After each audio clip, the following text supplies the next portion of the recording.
السلام علیکم جی، کیسے ہیں آپ سب؟ امید ہے آپ سب خیر خیریت سے ہوں گے۔ ہادیہ مغل کا ناول تہمت تمہارے عشق کی ایپیسوڈ 35 ہے۔ چلیے آئیے شروع کرتے ہیں۔ اسے آج سزا سنائی جانی تھی۔ ایس پی وحاد سلطان بھی کورٹ میں موجود تھا، جو تعبیر کے ساتھ آیا تھا۔ تعبیر خود زبردستی آئی تھی، چند ہی دنوں میں وہ کافی کمزور ہو گئی تھی۔ کورٹ میں نوفل یزدان کو سزا سنائی گی۔ وہ خاموش کھڑا رہا، نہ کوئی صفائی دی، نہ کوئی وضاحت، پر اپنی بے باک نظروں سے تعبیر کو ضرور بے چین کرتا رہا۔ تعبیر کو اس کی شکل سے مزید نفرت ہوئی تھی۔ پولیس آفیسر اس کو ہتھ کھڑی لگائے کورٹ سے باہر لے جانے لگے۔ جب وہ تعبیر کے پاس رکا، آپ میری تھی، میری ہی رہیں گی۔ جو بھی ہمارے درمیان آنے کی کوشش کرے گا اسے ایسے ہی دردناک موت دوں گا، اور ہاں، یہ ہماری آخری ملاقات ہے۔ یاد رکھیے گا، جس دن آپ کی فیملی کا کوئی شخص بھی میرے سامنے آیا، آپ کو میرا ہونے سے کوئی نہیں روک سکے گا۔ یہ سلاخیں، یہ ہتھکڑیاں میرا کچھ بھی نہیں بگاڑ سکتی۔ تعبیر نے سہم کر اپنے بھائی کا بازو پکڑا۔ وہ جو یزدان کو مارنے کو بڑھا تھا، تعبیر کا خیال کیے رک گیا تھا۔ سالے صاحب، میری ہونے والی بیوی کا خیال رکھنا۔ اس نے آنکھ دبائے وحاج کو مزید سلگایا تھا۔ تعبیر کا چہرہ آنکھوں میں پڑتا ہوا مسرور سا وہاں سے چلا گیا۔ کوئی سزا ملنے پر کوئی افسوس نہ ہو۔ تعبیر اس کی ہر درمی پر محض سن رہ گئی۔ جس دن ہوٹل میں اس لڑکی کا قتل ہوا تھا، اس سے پہلے وہاں کون آیا تھا؟ وحاج نے ہوٹل کے مینیجر کو دیکھ کے سنجیدگی سے سوال کیا۔ سر، میں نہیں جانتا، وہ آدمی ہی آیا تھا جس نے اس کا قتل کیا تھا، اس کے علاوہ تو کوئی نہیں آیا۔ یعنی وہی پہلے گیا تھا؟ جج: جی سر، وہ لڑکی کہہ کر گئی تھی کہ ایک شخص آئے گا، اسے اوپر آنے دینا۔ یعنی اس نے تم سے بات بھی کی تھی؟ وحاج اب بھی سنجیدگی سے سوال کر رہا تھا۔ جج: جی سر، تو مطلب تم سچ بول رہے ہو؟ سر، میں بالکل سچ کہہ رہا ہوں۔ وہ لڑکی کہہ کے گئی تھی۔ وحاج نے محض اسے دیکھا۔ سی سی ٹی وی کیمرہ کیسے خراب ہوا تھا؟ سر، اس بات کو اتنا عرصہ بیت گیا، اب اس سب کی تفتیش کی وجہ مجھے جانے دیں۔ ہوٹل میں سب میرا انتظار کر رہے ہیں۔ کون انتظار کر رہا ہوگا؟ سر، سب ورکرز۔ مینیجر نے بنا گھبرائے کہا۔ اوہ! وحاج نے ہونٹ کھول کیے۔ جا سکتے ہو۔ وہ اس روم سے باہر نکلنے لگا جب اس کے کانوں سے ایک آواز ٹکرائی۔ یہ اس کی اپنی آواز تھی، جبکہ دوسری جانب شاید دارم سائیکل بات کر رہا تھا۔ وہ جھٹکے سے مڑا، جہاں وحاد سلطان اس کے پیچھے ہی کھڑا تھا۔ سی سی ٹی وی کیمرہ خراب کر دے۔ ایک لڑکی تیرے ہوٹل میں آئے گی، جو لڑکا اس سے ملنے والا ہے اسے اس کے کمرے تک مت جانے دینا۔ میرے کچھ آدمی وہاں آئیں گے۔ تو نے ہوٹل کے دوسرے راستے سے انہیں اوپر بھیجنا ہے، اس لڑکی کے کمرے میں۔ باقی کام وہ خود تجھے سمجھا دیں گے۔ صاحب، یہ آپ کو کہاں سے؟ تمہارے فون سے لی ہے۔ وحاج نے موبائل سامنے کیا۔ صاحب، ماما، مجھے دارم سائیکل نے کہا تھا، اور پھر وہاں کیا ہوا میں نہیں جانتا۔ صاحب، کچھ لوگ آئے تھے جنہوں نے نقاب پہنا ہوا تھا، وہ لڑکا بھی ان کے ساتھ ہی تھا۔ وحاج نے ایک زوردار تھپڑ اس کے منہ پر مارا، وہ دور جا گرا۔ وحاج اس کا گریباں دونوں ہاتھوں سے جکڑ کر اسے کھڑا کیا۔ گھٹیا شخص، چند پیسوں کی خاطر تو نے ایک لڑکی کا قتل کروا دیا، تجھے ذرا بھی رحم نہیں آیا؟ وحاج نے پے در پہ تھپڑ اس کے منہ پر برسائے۔ اس کی آنکھیں سرخ ہو چکی تھیں، انم کی موت کا غم گویا آج پھر تازہ ہو چکا تھا۔ دارم سائیکل کی گرفتاری کے آرڈر گویا دارم سائیکل کی ساکھ کو برباد کر دیا تھا۔ میڈیا میں اس کی گرفتاری کی خبریں گردش کر رہی تھی۔ عوام الگ تیش میں تھی۔ دارم سائیکل کئی لوگوں کا دشمن اور کئی لوگوں کا مسیحا بھی تھا۔ یہ تم نے اچھا نہیں کیا ایس پی۔ دارم سائیکل سلاخوں کو مضبوطی سے جکڑے داڑا تھا۔ میں نے جو بھی کیا بالکل ٹھیک کیا۔ تجھ جیسے درندے کو ان سلاخوں کے پیچھے ہی ہونا چاہیے۔ وہاں حقارت سے دیکھتے گویا، جس دن میں یہاں سے باہر آ گیا نا، اس دن تیری موت پکی ہے۔ دارم کی دھمکی پر وہ تلخ سا مسکرایا۔ زندگی موت اللہ کے ہاتھ میں ہے۔ خیر، فی الحال تو اپنی غلامی کے دن انجوائے کر۔ بہت تباہی مچا لی تو نے۔ وحاج وہاں سے جانے لگا جب اس کے قدم گویا جکڑے گئے تھے۔ تیری بہن سنیں بنا شادی کے بیوہ ہوئی ہے، اس وقت ہاسپٹل میں زیر علاج ہے، اور جس شخص نے اس کے شوہر کا قتل کیا ہے، سنیں وہ تیری بہن کو کافی پسند کرتا ہے۔ اس نے کھلے لفظوں میں دھمکی دی ہے کہ جس دن وہ آزاد ہوگی اس دن تیری بہن کو اٹھا کر لے جائے گا۔ وحاج کا خون کھول اٹھا تھا۔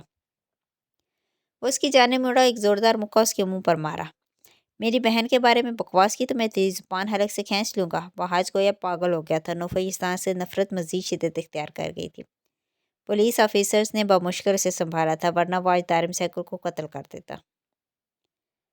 زین، وحاج نے دارم سائیکل کو گرفتار کر لیا۔ وہ دارم سائیکل کی گرفتاری کا سنتا سیدھا زین کے پاس آیا تھا۔ ان دنوں دارم سائیکل سعدان کی موت کی وجہ خوف و ہراس میں رہا تھا،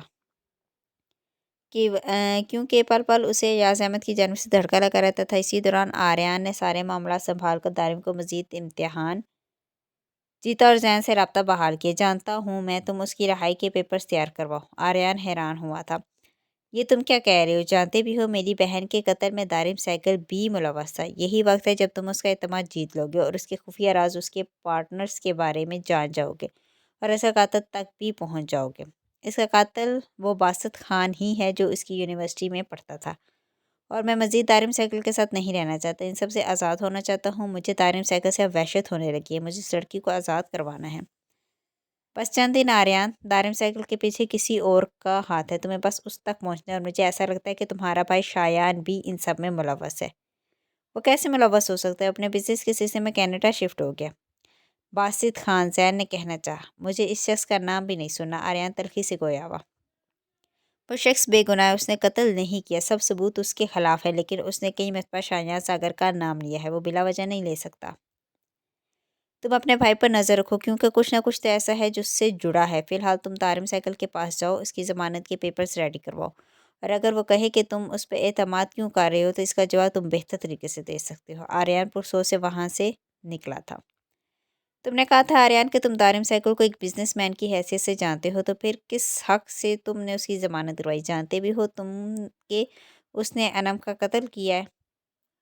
یہ میرا پرسنل میٹر ہے، قتل میری بہن کا ہوا ہے، قاتل کو سزا بھی ہو چکی ہے، دارم سائیکل کو محض پھنسایا جا رہا ہے۔ تم ہوش میں تو ہو؟ وہاں ہی تھاڑا تھا، میرے معاملے سے دور ہو، ورنہ تمہارا ٹرانسفر کروانے میں مجھے زیادہ محنت نہیں کرنی پڑے گی۔ وحج گویا دنگ رہ گیا تھا، آریان سے اگر ایسے پینترا بدلے کو اسے اندازہ نہیں تھا۔ آریان، انم تمہاری بہن تھی، اور اس آڈیو وائس میں سب صاف صاف ظاہر ہے، پھر بھی تمہیں یقین نہیں تو تم اس مینیجر سے پوچھ سکتے ہو۔ اتنے میں حوالدار وہاں آیا تھا۔ سر، اس مینیجر کی موت ہو گئی ہے۔ آریان اور وحج دونوں چونکے تھے۔ کیسے؟ کیا ہوا؟ ابھی تو وہ ٹھیک تھا۔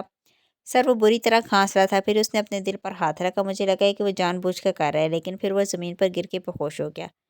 سر، جس وقت میں اندر گیا اسی وقت اس نے ہچکی لی اور وہ مر گیا۔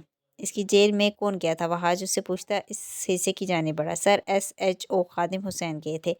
حوالدار نے تصویر سے آگاہ کیا۔ جب میں نے منع کیا تھا پھر وہ کیسے گیا ہے؟ اور کہاں ہے خادم حسین؟ مجھے تو ایسا لگتا ہے واز سلطان کہ تم نے اسے خود ہی مروا دیا ہے۔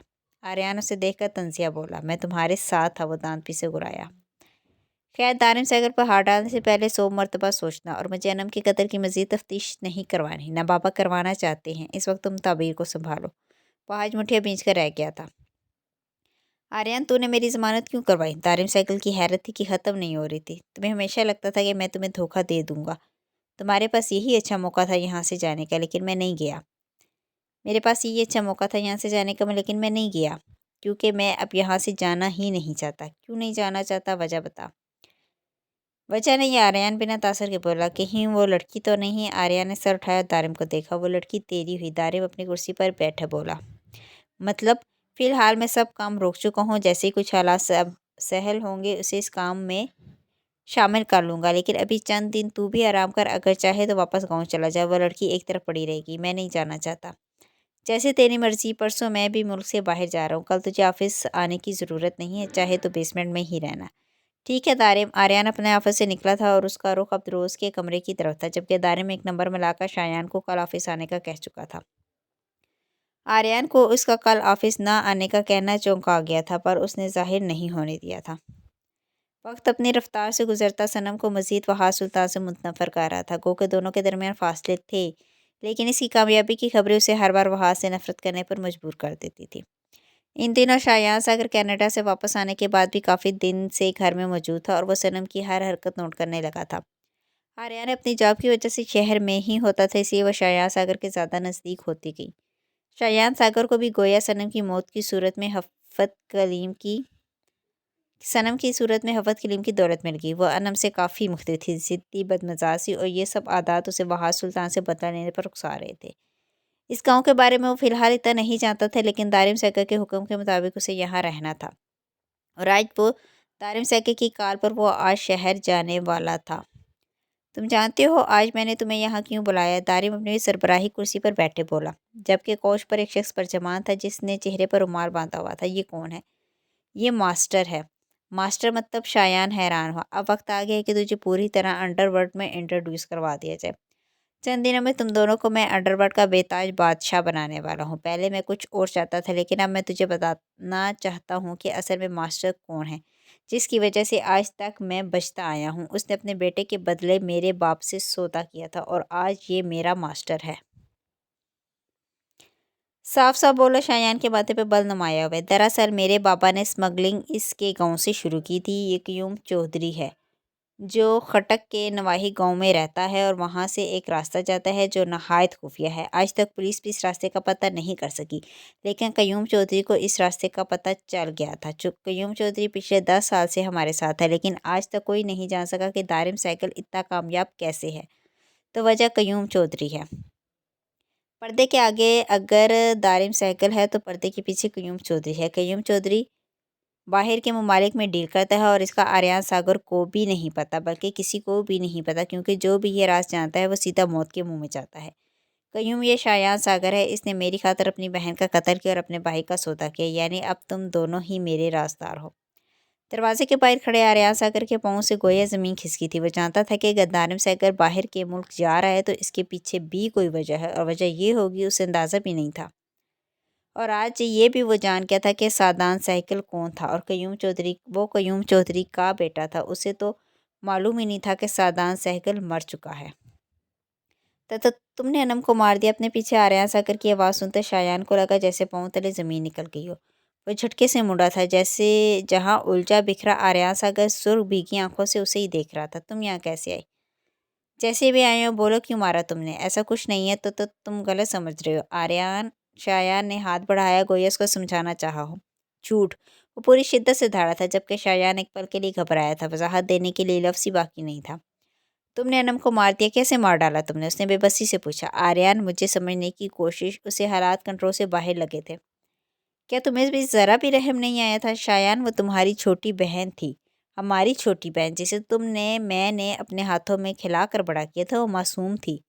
اس کی آواز بھیگی تھی۔ اتنا دردناک انکشاف کیا سمجھا تھا اس نے؟ اتنے سال اذیت میں گزارے، اتنے سال لوگوں کو تکلیف دی، خود کاٹی تاکہ شایان، انم اور صنم محفوظ رہے۔ آریان، میں نہیں مارنا چاہتا تھا۔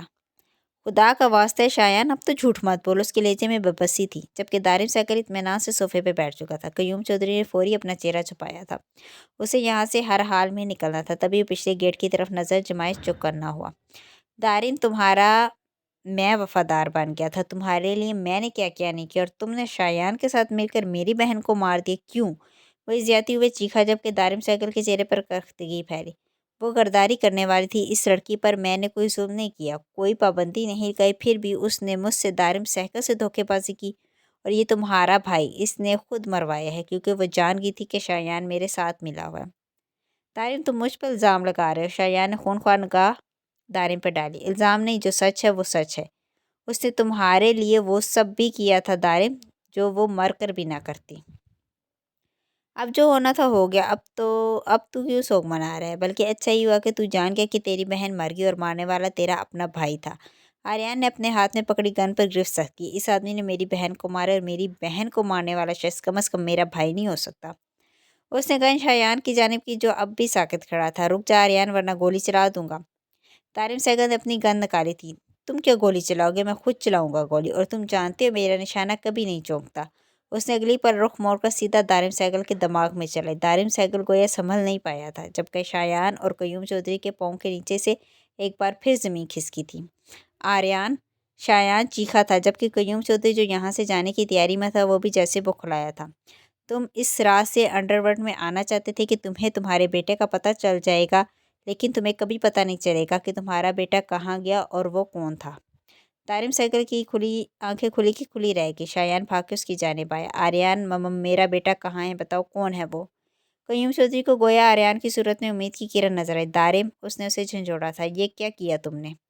وہی جو تمہارے ساتھ کرنا چاہیے تھا۔ شایان، اتنا کیسے گر گئے تم؟ کیسے؟ آریان کی گویا رگیں پھٹی تھی۔ مجھے بتاؤ، میرا بیٹا کہاں ہے؟ بتاؤ، کہاں ہے وہ؟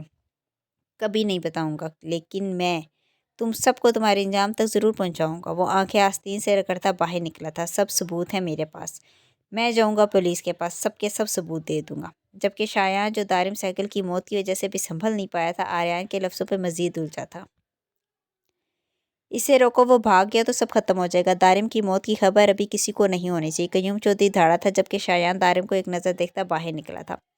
وہ بلڈنگ کے چوتھے فلور پر تھا، جبکہ آریان لفٹ کے ذریعے نیچے گیا تھا۔ آریان کو پکڑو، جانے مت دینا، اس نے سیڑھیوں سے ہی گارڈ کو کہا تھا، اور خود تیزی سے نیچے بھاگا۔ وہ لفٹ سے نکلا جب دو گارڈ اس پر گن تانے کھڑے تھے، لیکن آریان نے سر پر گویا جنون سوار تھا۔ اگلے ہی پل اس پر فائر کھولتا وہ باہر بھاگا، جبکہ باہر موجود گارڈ آریان کو اچھے سے جانتے تھے، لیکن فائرنگ پر وہ بھی گھبرائے تھے۔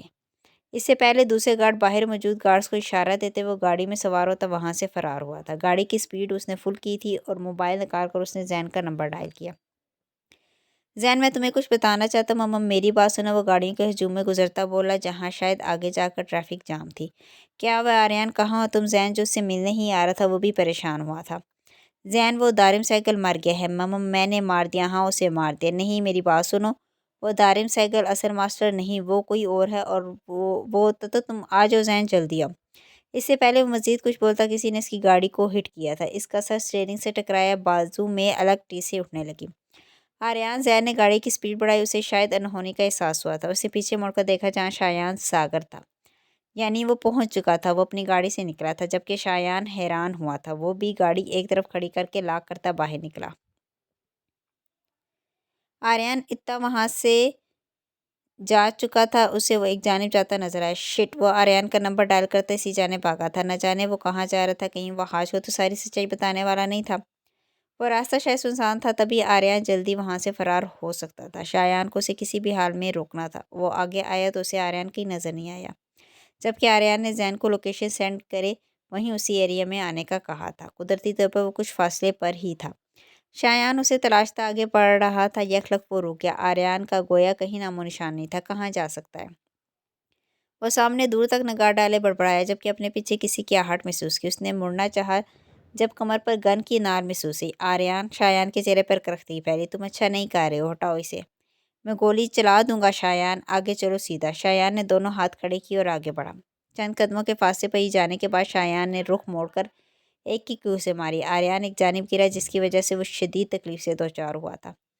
شایان نے جھک کر گن اٹھائی اور اس کے اوپر فائر کیا۔ گولی سیدھا اس کے سینے میں لگی۔ آریان کا ہاتھ سیدھا اپنے سینے پہ گیا، جبکہ آنکھیں لال ہوئی تھیں۔ میں نہیں مارنا چاہتا تھا انم کو، نہ ہی تمہیں، لیکن تم دونوں سچائی جان کے، جو میں ہرگز کسی کو بتانا نہیں چاہتا تھا، نہ اپنا یہ چہرہ کسی کو دکھانا چاہتا تھا، لیکن انم اور تم دونوں سچائی جان کے۔ اتنا چھپایا میں نے، لیکن سب برباد ہوتا چلا گیا۔ وہ ہماری بہن تھی شایان، وہ زخمی سی آواز میں بولا۔ بہن تھی تبھی خود نہیں مار پایا، لیکن مروا دیا، ہاں مروا دیا میں نے، وہ ذہنی انداز میں بولا۔ میں تمہیں زندہ نہیں چھوڑوں گا۔ آریان سینے پر ہاتھ رکھ کے اٹھا اور اس پر جھپٹا، دونوں یکلخت نیچے گرے۔ آریان نے 2-4 پنچ اس کے منہ پر مارے، جبکہ شایان نے اپنے بچاؤ کے لیے اس کے سر پر پاس پڑا پتھر مارا تھا، اور یہ وار جیسے آریان کے لیے آخری وار ثابت ہوا۔ آریان کی آنکھیں بوجھل ہونے لگی۔ شایان اسے دور دھکیلے کھڑا ہوا تھا، سر سے بہتا خون اور سینے پر پھیلا خون۔ ایک بار پھر شایان کی حالت بری ہونے لگی، وہ پاگلوں کی طرح اپنے ہاتھ صاف کرنے لگا۔ ماما، مار دیا تم نے میری بہن کو، سب ختم ہو گیا۔ شایان کو وہاں رکنا جیسے بے وقوفانہ حرکت لگی۔ وہ آریان کو دیکھے وہاں سے نکلا تھا، ابھی کچھ فاصلے پہ گیا تھا جب اس کا فون تھرتھرایا تو اس نے کپکپاتے ہاتھوں سے کال پہ کی۔ قیوم چودھری کا فون تھا، جو اس نے دارم سائیکل کے نمبر سے کیا تھا۔ وہ اسے آنے کا کہہ رہا تھا۔ ماما میں آ رہا ہوں، پر مجھے ابھی یہاں سے نکلنا ہے۔ کیا کیا تم نے آریان کے ساتھ؟ اور دارم کی موت کا ابھی کی راز کسی کو پتہ نہیں چلنا چاہیے۔ قیوم چودھری جیسے چاروں جانب سے پھنس چکے تھے۔ مار دیا آریان کو، مر گیا وہ۔ اس نے پیچھے مڑ کر دیکھا تو ایک شخص اس کے قریب جھکا ہوا تھا، جو اس کی نبض چیک کر رہا تھا۔ وہ حاج کی بجائے کسی اور کو دیکھے شایان چونکا، لیکن اس کی حالت خراب ہونے لگی تھی، کوٹ پر خون لگ چکا تھا۔ اس نے کوٹ اتار کر دور پھینکا اور خود وہاں سے نکلا تھا۔ اسے بس اس سب سے دور جانا تھا، بالکل دور، جہاں انم اور آریان ساگر کی پرچھائی بھی موجود نہ ہوتی۔ لیکن دارم سائیکل کی موت کا راز بھی عیان نہیں ہونے دینا تھا۔ فی الحال یہ راز انہیں ہر طرح سے چھپانا تھا، لیکن یہ راز چھپ ہی نہیں سکا تھا۔ زین نے ارد نظر دوڑائی تو وہاں کوئی شے اسے نظر نہیں آئی تھی۔ آریان کے سینے سے نکلتا خون اور دھیمی ہوتی نبض کی رفتار نے گویا اسے نہ ہونے کا احساس دلایا تھا۔ وہ یہاں پہنچنے سے پہلے سفیر کو بھی کال کر چکا تھا۔ آریان، کیا ہوا تمہیں؟ یہ سب کس نے کیا؟ شایان، وہ دارم سائیکل، دراصل وہ ماسٹر، وہ بولنا چاہتا تھا لیکن الفاظ حلق میں اٹک چکے تھے۔ آریان، بولو۔ زین نے اس کو ہلایا تھا، لیکن وہ اس کے بازو میں بے ہوش ہو چکا تھا۔ سفیر کی ماں اماں زین کو حوصلہ دے گی، اسے لے کر چلو یہاں سے، میں اتھ کے دیکھتا ہوں کوئی ثبوت مل جائے۔ زین، اب یہاں رکنا خطرے سے خالی نہیں ہے، پہلے اسے بچانا ضروری ہے۔ ہر ثبوت اس کے پاس ہے، یہ ہر راز جانتا ہے، لیکن اس کو مارا کس نے؟ وہ سب بات کی باتیں ہیں، اب شیرین کو دوبارہ وہاں بھیجنا خطرے کا کام ہوگا، اس لیے پہلے اس کا ہوش میں آنا ضروری ہے۔ زین نے اس بات میں سر ہلایا تھا۔ زین اب کیا کریں گے؟ دارم کی موت کے بعد اس کے حصے دار نکل کر سامنے آ رہے ہیں اور آریان کو ہوش بھی نہیں آیا۔ آئی جی ایاز نے مدد طلب نظر سے زین کو دیکھا۔ یہی وقت ہے تیفور سیگل کو سامنے لانے کا اور یزدان کو سادان سیگل بنانے کا۔ کیا کہنا چاہتے ہو؟ کل میں یزدان سے ملنے جا رہا ہوں اور مجھے پورا یقین ہے کہ اس مرتبہ وہ میری بات ضرور مانے گا۔ تم کیا کرنا چاہتے ہو؟ ماسٹر مائنڈ تک پہنچنے کے لیے ہمیں یزدان کو اس دلدل میں اتارنا ہوگا۔ آپ آئی جی ایاز احمد ہے، آپ نے محض اتنا کرنا ہے کہ دارم سائیکل کے تمام تر معاملات کی تفتیش کے لیے منع کرنا ہے۔ کیسے زین؟ یہ سب آسان نہیں ہے۔ بظاہر سب آسان لگتا ہے لیکن اندر ہی اندر سب الجھا ہوا ہے۔ سر مجھے اندازہ ہے، تبھی میں آپ کو کہہ رہا ہوں آریان نے بے ہوش ہونے سے پہلے ایک لڑکی کا نام لے کر گیا تھا، اس کو آزاد اب یزدان ہی کروا سکتا ہے۔ مجھے فی الحال کچھ سمجھ میں نہیں آ رہا کہ تم کیا کرنا چاہتے ہو۔ کل سب سمجھ میں آ جائے گا۔ زین وہاں سے نکلا تھا۔ آگے کی پلاننگ وہ سفیر کے ساتھ کرنے والا تھا۔ سر آپ جانتے ہیں میں نے ہر مشن پوری ایمانداری سے مکمل کیا ہے اور مجھے اپنی من مرضی سے کام کرنے کی اجازت ہے۔ صاف صاف بولو میجر زین چودھری، کیا کہنا چاہتے ہو؟ کرنل صاحب نے کرسی سے ٹیک لگائی۔ مجھے اس مشن کو اپنے طریقے سے ہینڈل کرنے کی اجازت دے دیں۔ مطلب کہ فوج پوری طرح اس مشن سے لا تعلق ہو جائے۔ میں میجر زین چودھری نہیں، ایک عام شخص بننا چاہتا ہوں اور عام شخص ہی دشمن کو دھول چٹا دے گا۔ کرنا صاحب مسکرائے۔ کسے شامل کرنا چاہتے ہو؟ ایسے لوگوں کو جو بلا وجہ سزا کاٹ رہی ہیں۔ اس نے سینے پر ہاتھ باندھے کہا۔ تمہیں اجازت ہے میجر زین چودھری؟ زین کو اندازہ نہیں تھا کہ وہ اجازت دے دیں گے۔ مسکرایا تھا جبکہ سفیر نے زین کو دیکھا جو قدرے مطمئن ہو چکا تھا۔ باسط بے شک اس سے نہیں ملنا چاہتا تھا لیکن وہ زین سے ضرور ملے گا، اتنا اسے یقین تھا۔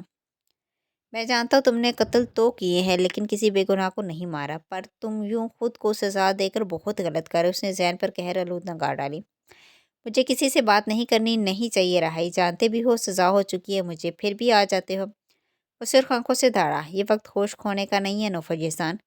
زین نے اس کی بھوری آنکھوں میں دیکھا جس میں اب کر پھیلا تھا۔ تمہاری بہن مری ہے جانتا ہوں، یہ غم تو تاعمر ساتھ نہیں چھوڑے گا، نہ ہی اس کا کوئی مداوع کر سکتا ہے، لیکن اپنی بہن کی خاطر لاکھوں لڑکیوں کی زندگی برباد کر دو گے؟ مجھے کچھ نہیں سننا، کچھ بھی نہیں، جاؤ یہاں سے۔ یزدان نے ٹیبل پر پڑا اسٹیل کا گلاس اٹھا کر زمین پر پھینک دیا، جبکہ آنسو ایک بار پھر گالوں پر بہنے لگے تھے۔ آج کئی مہینوں بعد اس نے آنسو بہائے تھے۔ زین چند ثانیے وہیں کھڑا رہا جبکہ وہ گہرے سانس لیتا آنسو حلق میں اتارتا رہا۔ تم ایک شخص سے ملواؤں؟ یزدان نے سرخ آنکھوں سے اسے دیکھا۔ حیرت کا مقام تھا کہ وہ شخص ذرا بھی غصہ کر رہا تھا۔ اتنا مستقل مزاج ہے جو اس کے لاکھ دھتکانے کے باوجود بھی یہی موجود تھا۔ کچھ ہی دیر میں باسط خان زنجیروں میں جکڑا اندر آیا، جس کے چہرے پر وحشت پھیلی تھی۔ باسط خان، تم اسے جانتے ہو؟ زین حیران ہوا۔ یہ میری ہی جیل میں؟ مطلب تم دونوں کی تکلیف ایک ہی ہے؟ زین تلخی سے گویا۔ یہ اپنے بھائی سے ملنا نہیں چاہتا اور تم اپنے باپ سے، اور دونوں ہی بے گناہوں کا سزا کاٹ رہے۔ تو کیا یہ اچھا نہیں ہوگا کہ دو زخمی لوگ ایک دوسرے کے درد کا سامان بن جائیں اور ملک سے دشمنوں کا صفایا کرتے ہیں؟ اب تم دونوں کا دشمن بھی ایک ہے۔ زین نے دونوں کے چہروں کی جانب دیکھا جہاں کوئی تاثر نہیں تھا۔ کافی دیر وہ وہیں کھڑا رہا اور پھر سر جھٹکتے مڑنے لگا۔ امید دم توڑنے لگی تھی، چاہتا تو وہ خود بھی اس دلدل میں اتر سکتا تھا، اس کے لیے مشکل نہیں تھا، پر سادان سیگل کا روپ جو یزدان اپنا سکتا تھا وہ کوئی بھی نہیں اپنا سکتا تھا۔ سب پیپر، سب کورس شاید یزدان کے پاس تھے، جو نہ جانے اس نے کہاں چھپائے تھے۔ میں تیار ہوں لیکن مجھے اپنے باپ سے نہیں ملنا اور نہ کبھی تم مجھے فورس کرو گے، یزدان تلخی سے بولا۔ زین سر ہلایا گویا اس کی کسی بھی بات پہ اعتراض نہ ہو۔ کل تک تم جیل سے رہا کر دیے جاؤ گے لیکن کسی کو یہ راز پتہ نہیں چلے گا، تمہاری جگہ یہاں کوئی اور رہے گا اور باسط کو فی الحال یہیں رہنا ہوگا۔ تمہیں پیپرز بھی کل مل جائیں گے، یزدان نے نروٹھے پن سے کہا۔ سادان کی گاڑی سے ملے پیپرز اور لیپ ٹاپ اس نے وہی چند دوری کے فاصلے پر زیر زمین دبا دیے تھے۔ گو کہ یہ کام رسکی تھا لیکن ضد جنون میں وہ یہ رسک بھی لے چکا تھا اور پھر سادان کو اس روز وہ حویلی لے کر گیا تھا۔ آج کی اس میٹنگ کا مقصد یہ ہے کہ اب ہمارے درمیان دارم سیگل نہیں رہا اور دارم سیگل نے مرنے سے پہلے مجھے انڈر ورلڈ کی ساری ذمہ داری دی تھی۔ اس کا ثبوت یہ پیپرز ہیں۔ شایان نے پیپر ٹیبل پر رکھے جبکہ سب کے چہروں پر حیرت واضح تھی، مگر دارم سیگل تو اپنے بیٹے کو یہاں سربراہی کرسی پر بٹھانے والا تھا۔ وہاں بیٹھے ایک شخص نے شایان ساگر کو دیکھا۔ بیٹا، شایان متعجب ہوا۔ اس نے یہ اعلان کب کیا تھا؟ یہ کب کہا تھا؟ وہ سوال کرتا سب کے چہرے دیکھنے لگا۔ جس میٹنگ میں آپ شاید آؤٹ آف کنٹری تھے، انہوں نے اعلان کیا تھا کہ وہ بہت جلد اپنے بیٹے کو انڈر ورلڈ کا ڈان بنانے والے ہیں۔ ان کا بیٹا؟ وہ اب بھی جیسے صدمے کے زیر اثر تھا۔ ہاں بیٹا۔ مسٹر سہگل اپنے پیچھے انجان مگر بھاری روبدار آواز سنتے ہوئے جھٹکے سے مڑا، جہاں ایک شخص ماسک سے اپنا چہرہ چھپائے کھڑا تھا۔ اس کا لمبا قد چوڑا وجود اپنے پورے ماحول پر چھایا محسوس ہوا تھا۔ مسٹر سہگل دارم سہگل کا بیٹا، اس کی جائیداد کا اکلوتا وارث، بلکہ اس کی تمام تر چیزوں کا حقدار اور آپ سب کا مالک مسٹر سہگل۔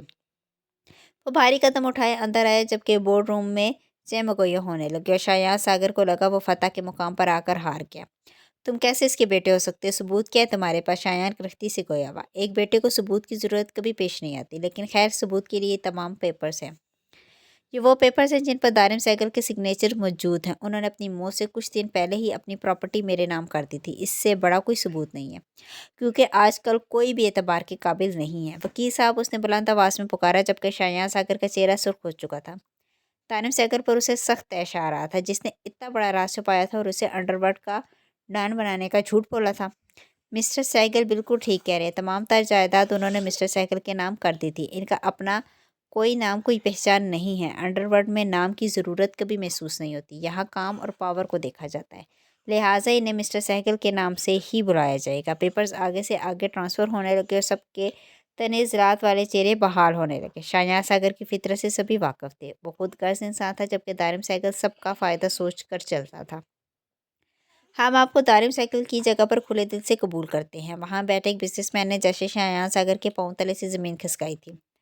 سب افراد نے جیسے اس کے فیصلے کی تائید کی تھی۔ ایسا نہیں ہو سکتا، شایان مٹھیے پیچھے بولا۔ ایسا ہو چکا ہے مسٹر شایان ساگر، اور اگر آپ مزید ثبوت چاہتے ہیں تو مجھے کوئی اعتراض نہیں۔ وہ سربراہی کرسی پر سوار ہوا تھا۔ آپ کی جگہ اب سے یہاں ہے، دوسری کرسی پر آپ میرے انڈر کام کریں گے۔ اس نے دوسری کرسی کی جانب اشارہ کیا تھا۔ اور آپ سب جو کام دارم سہگل کے جانے سے رک چکا تھا اب دوبارہ سے شروع ہوگا، اور جو اصول دارم سہگل نے بنائے تھے اب ان میں کچھ اصول میرے شامل ہوں گے۔ میں کسی کے انڈر کام کرنے کا محتمل نہیں ہوں۔ دارم سہگل کی موت کے بعد میں نے یہ سب سنبھالا ہے۔ شایان ساگر، اگر باپ کے بعد کرسی بیٹے کو ملتی ہے، تیفور سہگل کی موت کے بعد دارم سہگل تھے اور اب مسٹر سہگل، اور ہمیں کوئی اعتراض بھی نہیں ہے کیونکہ دارم سہگل ہمیشہ ہر کام بہتر سے بہتر طریقے سے انجام دیتے تھے، تبھی آج تک کوئی فورس دارم سہگل کو انجام تک نہیں پہنچا سکی۔ وہ الگ بات ہے کہ آریان ساگر نے انہیں مار دیا۔ ایک اور شخص بولا تھا جبکہ ماسک کے میں چھپا یزدان حیران ہوا تھا، یعنی شایان ساگر نے سب کچھ بتا دیا تھا۔ آریان ساگر کو میں ایک دن ڈھونڈ نکالوں گا اور جو راز اس کے پاس ہیں وہ بھی جلد کلیئر ہو جائیں گے۔ اس کی ضرورت باقی نہیں ہے کیونکہ دارم سہگل کے ہر لاکر کا مجھے پتہ ہے۔ شایان کو حیرانگی ہوئی تھی۔ اگر وہ شخص سب کچھ جانتا تھا تو پھر وہ قیوم چودھری کو بھی جانتا ہوگا، لیکن اس نے ذکر تک نہیں کیا تھا، یعنی یہ راز اب تک چھپا ہوا تھا، اور قیوم چودھری سال میں ایک مرتبہ ہی دارم سہگل سے ملتا تھا، اور کبھی کبھی تو وہ بھی ممکن نہیں ہوتا تھا۔ بقیہ پیغامات وہ کئی افراد کے ذریعے پہنچاتا تھا، جس کی وجہ سے آج تک وہ چھپا ہوا تھا۔